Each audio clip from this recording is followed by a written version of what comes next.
Official podcast is presented by WinBet.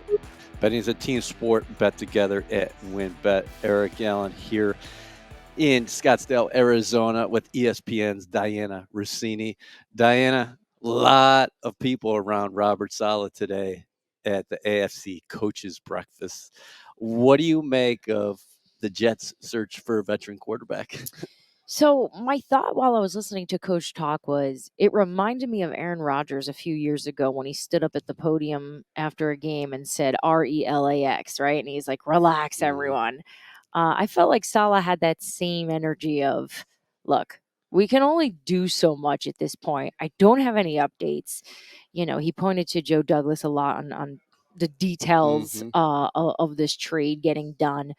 But I think I still believe they feel really hopeful and optimistic this is going to work out. It's just not done yet. And I think they're in a really hard position right now to answer these questions because everyone wants to know what's the holdup, what's going on here, when's this getting done.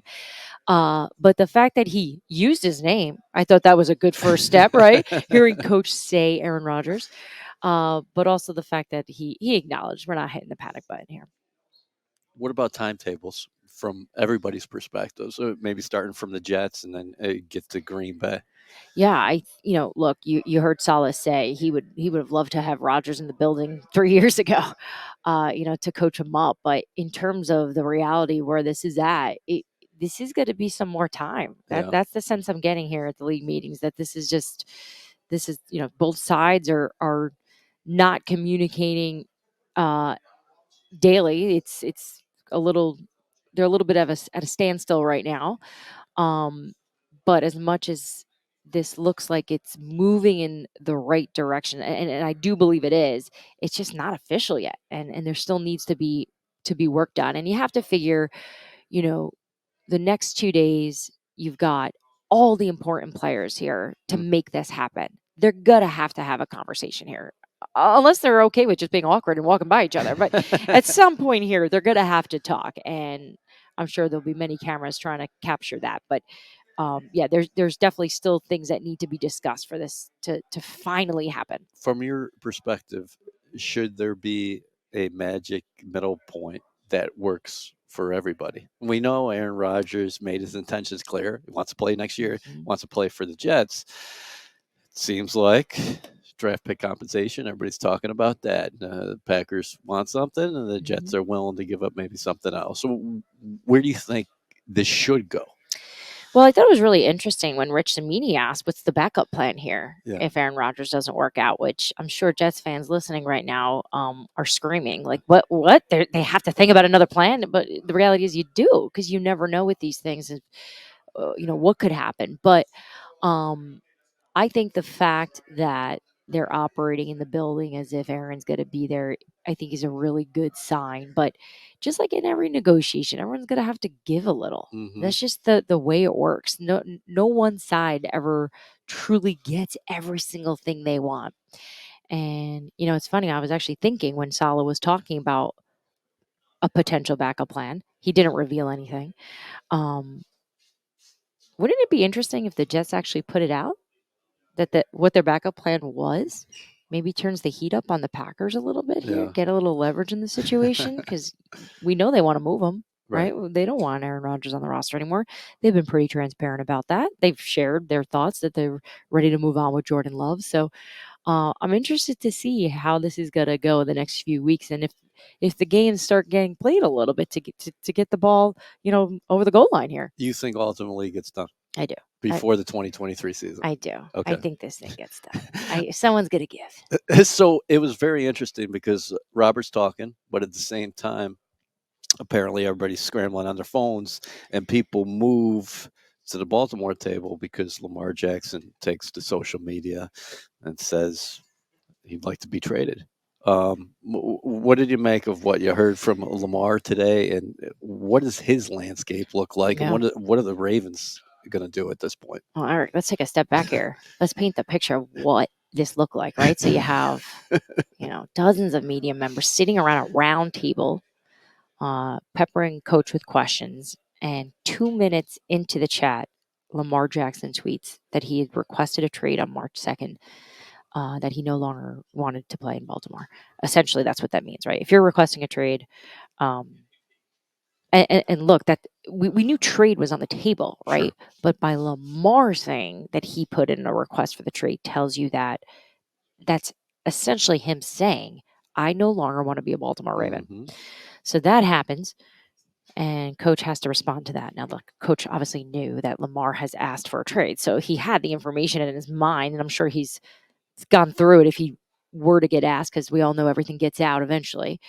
But I thought the timing of that was all very suspect, to say the least. To tweet that 2 minutes, after the head coach sits down to speak to the media, and perhaps maybe blindside him a little bit with that. But in terms of what this looks like for Lamar, I have yet to find a team that is significantly interested, who's an organization that's having really heavy conversations with ownership about making this happen. There's been no team. There's been teams that have done some due diligence. I talked to the Colts today. Right. They're like, look, we have to do our homework on everybody. So it wasn't a no, but it wasn't a hard yes either. It wasn't like this is who we think is the future for us. So where does that leave us now? Well, things are pretty chilly between Lamar Jackson and the Baltimore Ravens now. Yeah. If you remember 3 months ago, 4 months ago, things were good. They were fine. And it really seems like this thing has taken a really hard right turn, for the bad, really. And it makes you wonder, if you asked me this yesterday, I would have said to you, I think this ends with Lamar Jackson going back to Baltimore. Everyone makes up and we're all good. I don't know anymore. I don't know what happens now, because how does he go back to Baltimore now that he is requested a trade? And from what I can gather, after having conversations with a lot of different people in the league about this, it's about the money. It is. But there's also things that the Baltimore Ravens have done within this contract that's upset Lamar. Yeah. And he's not happy about that. Yeah. And the treatment of it. And the feeling that the place that he thought that has built their entire team around isn't willing to just give a little bit more, going back to some negotiation chat, giving a little bit more for him, I think is insulting to him. And I think at this point he's okay wearing any helmet that matters, as long as he's getting that contract. For Jets fans following the Rodgers situation, Yes, there's a lot of folks out there who have interests, or from a fan perspective, saying, hey, Lamar Jackson would be interesting in green and white.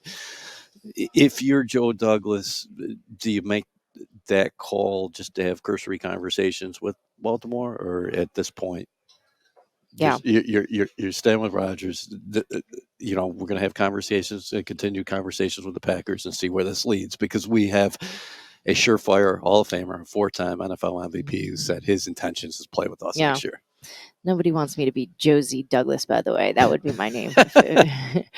Jets fans would not be happy with that.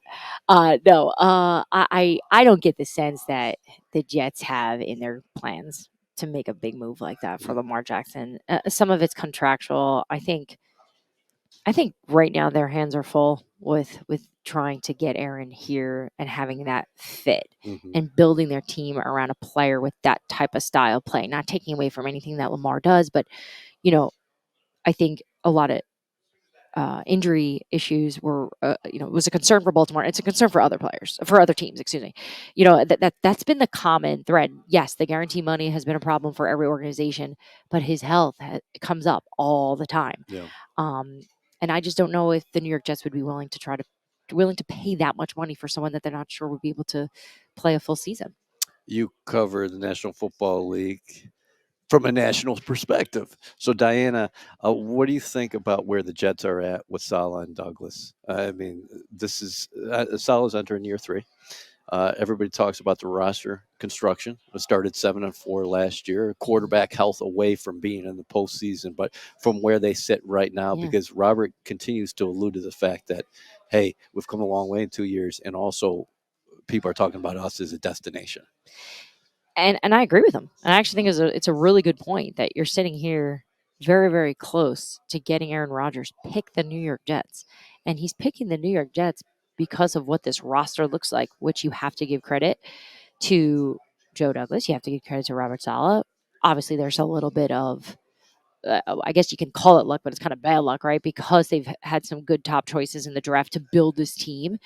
But I think overall, especially if they're able to get Aaron Rodgers here, I mean, how do you not give credit to these guys for being able to reel it in and get it done? And you know, Aaron had an opportunity to sit with them and get to know them a little bit. And granted, we know Aaron wanted to get out of Green Bay, so that helped the Jets' cause.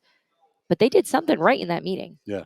And I can tell you, even from other quarterbacks they spoke to, like Derek Carr, the Jets do a phenomenal job of selling what they're about because they believe in it. And I think that transparency comes across. And I think I think quarterbacks want to play for teams that way, that they don't feel like are full of it or selling them something that they're not truly at the core. And finding identity, I think the Jets are still doing that. I wouldn't say they completely know who they are right now because they're still putting the pieces together. Right. But they're on their way, which anytime I talk to teams and coaches about putting a roster together, it's always, what are we? It's as simple as that. What do we want to be? And it's hard to figure it out. But when you do, you can identify it quick. You know what team, when you know what a team is, you can build off that and continue to just improve, and it becomes an easier path versus the teams that we've seen across the league over years and years where you're like, I don't even know what they're doing. What is this?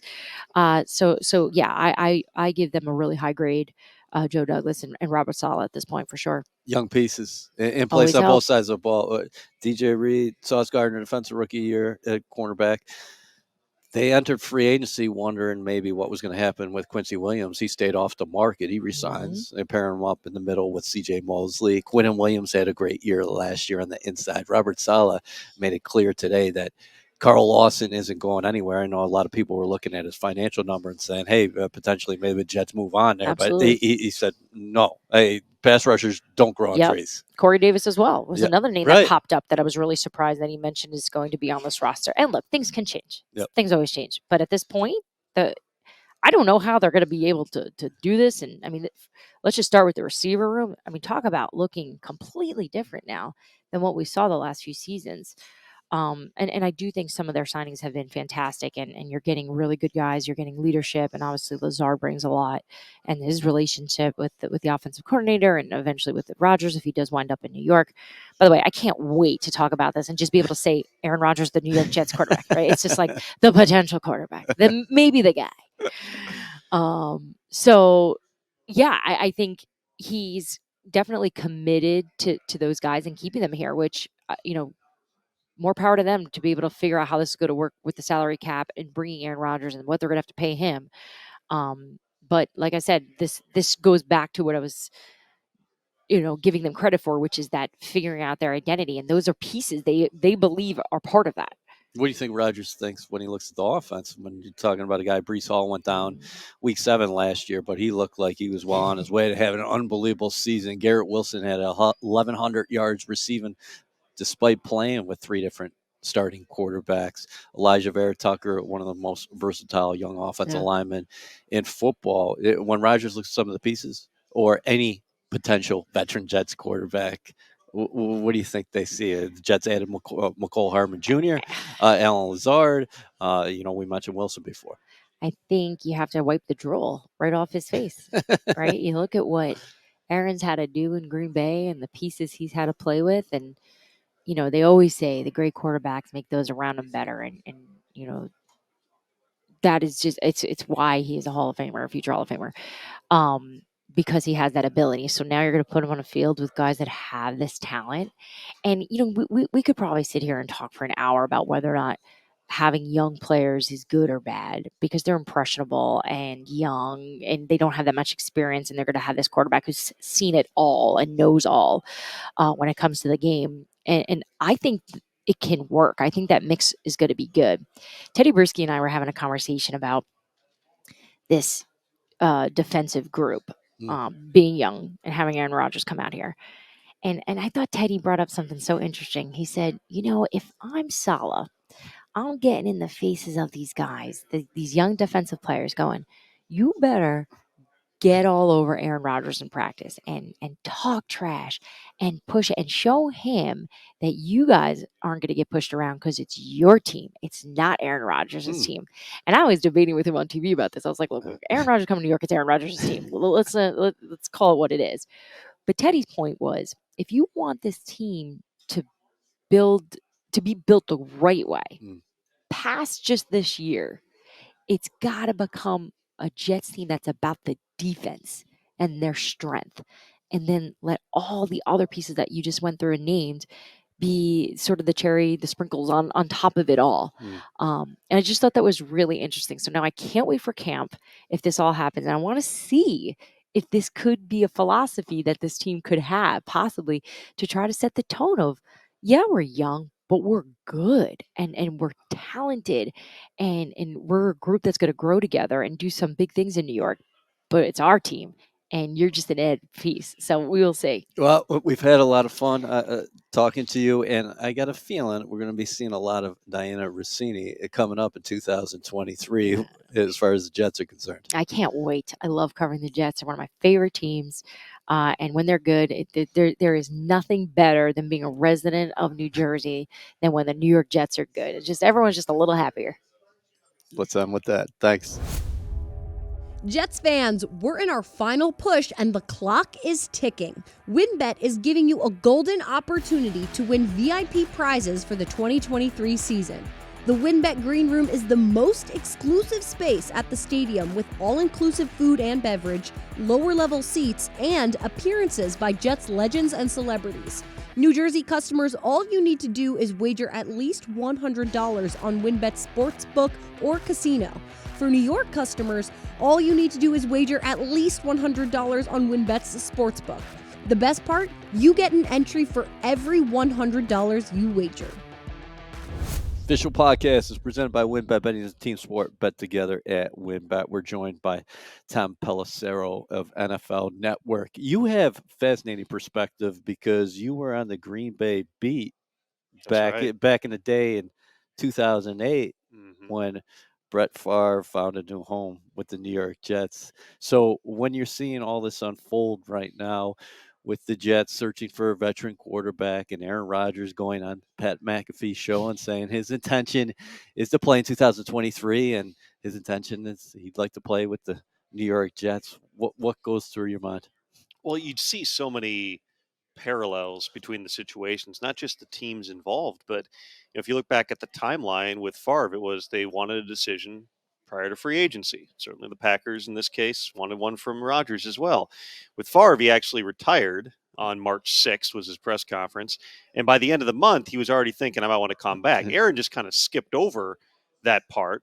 But Aaron going on Pat McAfee is Brett Favre going on Greta Van Susteren and did this lengthy interview that aired over 2 days because it was so much stuff. And if you knew Brett, I mean, he would just talk and talk and talk. And he was a fascinating guy to cover because you never really knew where he was going with an answer. Right. And so he's very much like kind of talking it out on national TV. And Aaron kind of has done the same thing really for, years on McAfee, but certainly in that interview a couple of weeks ago. So, yeah, I mean, it's very interesting to see the parallels. There are probably some key differences as well, which is that, with Aaron, he's actually older than Brett was at that time. He turns 40 this year. Brett was 37, I think, going on 38. And obviously the way that the trade is playing out is completely different too, because in the case of Favre, it was a true trade and it didn't play out till August. It required Brett. I mean, there was all that back and forth through the whole spring and the interviews and everything. And Brett was saying, I want to come back. The Packers were saying, no, we're moving on with Aaron. Whereas in this case, it's fairly clear at this point that the Packers are okay moving on to Jordan Love. Certainly, if Aaron had said, I'm coming back, I'm all in, I'll be here in the offseason, we're gonna win one here, Packers would have had him back. They signed him to the contract last year with that idea in mind. But once it becomes him thinking about the options, they're okay moving on. So with Brett, they actually shopped him, made trade calls. There were two teams involved. It was the Bucks and the Jets. Brett wanted to go to the Bucks because he wanted to face the Packers. I think they played in like week 4 that year. Yeah. He wanted to go to Tampa. Ted Thompson, who was a wonderful gentleman, passed away not that long ago, didn't want him in the conference. So he ends up trading him to the Jets. Favre wasn't even all in, and so it was Woody and other people in the front office, Mike Tannenbaum, I believe, at that time, and they basically convinced Brett to come there. In this case, this is Aaron saying, I want to go there. I intend to play. I intend to play for the Jets.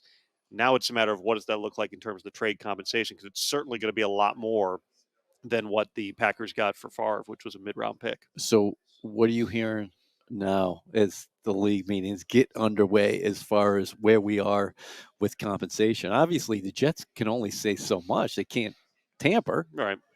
And Robert Saleh said this week that, hey, you had a good meeting with Aaron, and Joe's going to do his due diligence and whatnot. But what are you hearing as far as compensation? They're not far apart, but they're not close yet. And that could change even the next couple of days here, because I ran to Brian Gutekunst this morning. I'm sure Joe Douglas is here somewhere. I would imagine that there's a conversation that will occur. But really, you don't have a pressure point right now. It doesn't matter to the Jets if Aaron Rodgers is officially on the team now or in a month, or frankly, until you get to start a training camp. I mean, even if it's in the spring, Aaron knows the offense. He's reuniting with Nathaniel Hackett. He knows that scheme inside and out. He can bring the players out to throw with them in California if he needs to. All kinds of different things you can do. The pressure point for the Packers exists before the draft. Right. It's going to be, if you want to get picks in this year's draft, or a pick in this year's draft, and then there's probably a future pick as well, it needs to happen now. The way the GMs historically have looked at draft picks is, if you push it back a year, it's like downgrading it by a round. In other words, a second rounder this year is worth a first rounder next year. So are you actually going to get more value if you go beyond that draft and you essentially devalue those types of picks? Do they think that they can create a pressure point on the Jets prior to the start of training camp or the regular season that, hey, if we don't get what we're asking for, we're going to mess up your whole season by not letting Aaron show up. We may not trade him to you till late. And then the Jets could say, all right, we're not going to trade for him at all. What are you going to do? You're going to carry him on the roster? Aaron could show up. And that's where, if we get past the draft, we go into full-on crazy town. Right. Then anything can really happen here. There's certainly an interest for both sides in getting this thing done before the draft. Do you think it happens before the draft? If it does, I'm not happen? making any bets on anything here. I would just say it makes logical sense that this gets done, and it probably gets done at the last possible moment, which would be draft week. You visited the Jets facility last week. What do you think about the construction of the roster and what Joe Douglas has done, and where Robert Saleh is at with this group? Saleh's going to be entering year 3. One of the things that stood out to me today is that he made it clear when people are asking about the quarterback is that, hey, we've come a long way in 2 years. Yeah, this is a no doubt. destination now. Right. I mean, I think that's what Robert said is completely fair, which is you would not have thought this would be a possibility. And yes, Nathaniel Hackett is certainly part of it. I thought that it was important and very intentional on Aaron's end to come out and say what he did on Pat McAfee about Nathaniel Hackett, because people watched last year and it becomes this narrative about Hackett because of, frankly, week 1. It's a nationally televised game, his first game ever. There's a kind of a strange ending there. There were a lot of complicating factors, ones that people don't really understand with that. But it also became, well, he's not a good coach. Nathaniel Hackett is a really, really good football coach, and there's a lot of people who have been around him who have a high degree of respect for him. Alan Lazard talked about it too in his introductory press conference. So Aaron never does anything by accident. When he says something like that, it's intentional. He wants to say, listen, I want everyone in New York to understand this is my guy. Yeah. I love Nathaniel Hackett. But there's more to it than that. I mean, if this were a bad roster, you still are going to have problems. Aaron can't assistant GM his way to making over the entire team. There's certain guys, certainly, that he's played with in the past that he would like to be a part of the team. But I mean, look at last year's draft class alone. Right. I mean, it looks like you have 4 absolute studs between Breece Hall, who might have been the rookie of the year if he doesn't get hurt. Garrett Wilson was the rookie of the year. Sauce Gardner was the rookie of the year. And then the defensive lineman, too. Jermaine Johnson. For some reason I had Jeremiah in my head. Jermaine Johnson. We'd be talking about him, too, if there wasn't so much depth in terms of the edge rushing group. Yeah. So it's a really good roster. There's still certainly some things with the offensive line that you need to firm up. There were all kinds of injuries there last year. That was kind of a mess. And I think also, I don't think it should be overlooked. This may be new life for Zach Wilson. I really believe that, because he already has a relationship with Aaron. Yes. Aaron will take him under his wing He will try to help him. And Hackett's somebody who just can kind of infuse positivity. He did it for Aaron. Like Aaron was, in I don't want to say a dark place, but he was not enjoying football the same way until Matt and Nathaniel and that staff got there. And, and Rodgers has talked about that. Whatever Zach Wilson is feeling right now, and I think that everybody would agree, whatever you think about the way he's played, this is not the guy that you thought you were getting at number 2. If Hackett can bring that type of energy back to Zach Wilson, he'll be running scout team. He won't be with the starters. There's no pressure on him. I don't think that there's any urge, certainly, to give up on the guy. You might be able to kind of, revive at least the hope that this guy can develop and maximize his potential. Aaron Rodgers back-to-back MVPs under the guidance of Nathaniel Hackett and LaFleur in Green Bay 2020 and 2021. What do you make of what is out there still as far as the Jets and names being connected in free agency? Robert was asked about Ben Jones, former Titans center, today. Odell Beckham, we hear a lot of talk about him as well. One thing that really caught my ears is when he was asked about Zeke Elliott, he said, I love my running back room. Let's put it that way. Well, I mean, you've got depth in that room between Michael Carter, Bam Knight. You have guys. Yeah. I think there's a place for Ezekiel Elliott somewhere in the league. Everybody who's been around Zeke says, he's a really hard worker. Like he does bring. I talked to Mike McCarthy this morning. He was saying he has this bright light inside him that just kind of it has an impact on your team. But do they need another running back? Probably not. I do think that there's a possibility of adding another receiver.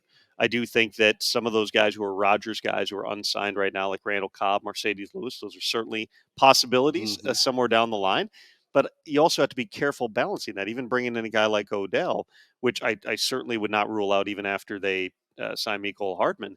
But you got Garrett Wilson, who's going to want to be a high-volume player. I know they love Garrett. I've gotten to know him a little bit. He's a good dude, but he's competitive now. Oh, yeah. I mean, you've seen him, on the sideline, like he's going to feel it. So, if you got that player who you want to get 100-plus targets to, now if you add an Odell, now you've got these other guys. You got Lazard, who you just paid a bunch of money. Now if you bring in Cobb, in other words, you have to be conscientious of that. Yeah. You want to give yourself options, which, again, Joe's done a great job building up the roster, not just the frontline guys, but the depth is way better than it was a couple of years ago. That's going to be a balancing act, but absolutely, could they sign another receiver? I believe that is a possibility. That wide receiver room has changed. I don't want to say it's dramatic, but you mentioned Wilson. Of course, he's the headliner. He's going to be the headliner here for a number of years to come. But enter Hardman, a guy who is a sub-4.4 burner. He can score any which way. And then Lazard brings some size on the outside, 6'5", 227 pounds. And Saleh made sure to throw Corey Davis out there a number of times. I know a lot of Jets fans that talk about him in past tense, but Saleh made it clear today. Right, and I think that if there were the right trade offer, that would be potentially something that they're open to. Teams have tried to trade for Corey Davis in the past. He's got no guaranteed money left on his deal, but you don't have to do anything with him right now. I think that with Lazard, one of the things that gets overlooked with him is the blocking. Yeah. It is the physical presence. He was the guy in Green Bay who, you need somebody to go dig out a safety. That was Alan Lazard. And he'd catch the ball too. But he's kind of that dude who's going to do a lot of that stuff, which is why it was important, Aaron Rodgers or not, to have him in Hackett's offense, because you need that role to be filled. So with Mecole, this is one of those buy low types of situations where he's coming off that core muscle injury.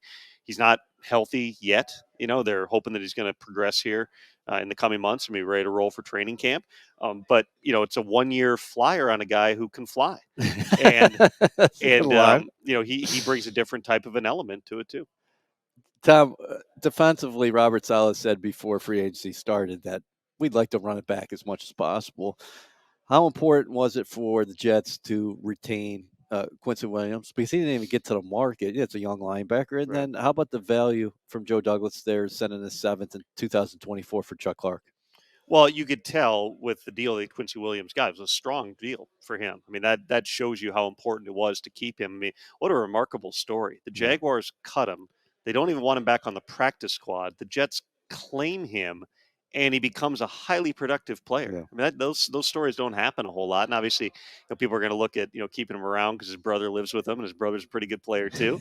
Maybe there's a little bit of that, but no, they really like Quincy Williams. And then with Chuck Clark, he was somebody the Ravens really liked early on. Just kind of the numbers didn't match up for what his role was probably going to be moving forward. They drafted Kyle Hamilton last year, so a little bit of a backlog at the position, but. I mean, Chuck Clark was really the guy who stepped in when Earl Thomas had his issue and disappeared off the face of the earth after that practice incident. Chuck was, he kind of stepped into a larger role there, and he was a leader on that team too. So it made a lot of sense. I mean, again, these are moves you don't make if you're not expecting to contend. They don't trade for Chuck Clark 2 years ago. You don't take on whatever he's making, $5 million, $6 million safety, a veteran on this team. And he doesn't necessarily want to come to a place like this. But now, you make those types of deals because you're figuring we're close. We're really close. And they were excellent on defense last year. I was covering the game when, oddly enough, they beat the Packers at Lambeau Field. And that was driven by that defense. And, Sauce was wearing the cheese head around after the game, ran to the wrong locker room, for good reason. Yeah. He played well, and so did that whole unit. Yeah, this is an exciting group that figures to be playing together for a number of years ahead. We really appreciate your time. Let's get out on this. Ben Jones, center, formerly with the Titans. Robert Saleh was asked about the interest there. He said, yeah, he's somebody we're looking into. And then also Calais Campbell, veteran defensive tackle. The Jets want to beef up the interior. They've had Sheldon Rankins departs in free agency, as did Nathan Shepard. What do you make of where those two guys are at and potentially their fits here? Well, Ben Jones is, he's a really tough guy. He's played through a lot of injuries. So I don't, have access to knowing kind of where he's at medically speaking right now, just physically. Yeah. But I mean, great guy. He's made a lot of money for good reason, plays a really important position. They've got a need at that spot. And then with Calais, Calais is one of the best guys ever. Yeah. Great locker room guy. Hilarious Calais Campbell story real quick. So back in 2017, I somehow ended up, even though the Vikings were making a run and I live in Minneapolis, I ended up on the Jaguars beat in the playoffs, which I figured was going to be, probably a one-off type of a situation, but they won a weird game over the Bills. And then the next week they had the Steelers that they were playing. Yes. It was the game that nobody remembers because it was the same day as the Minneapolis Miracle. It happened right before that. But it was one of the wildest games of all time.